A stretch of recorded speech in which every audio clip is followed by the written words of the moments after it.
The teacher, I'm going to tell you about how to make rice pudding. So we're gonna need the next ingredients.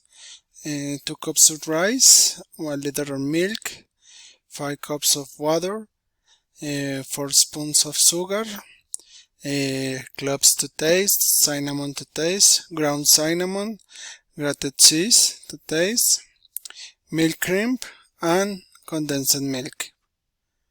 So, the preparation. First, we're gonna need to cook the rice with the water. So for about 30 minutes, so it starts boil. In the process, we can add the cloves, the cinnamon, and the sugar. Sugar to taste. So until the rice is cooked. Then reduce the heat to low and add the milk. Meanwhile, we continue stirring until it boils again.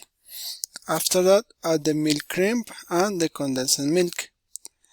Afterwards, turn off the heat and serve in small bowls. And at the end, we can decorate each plate with grated grease and ground cinnamon, like the image. Thank you.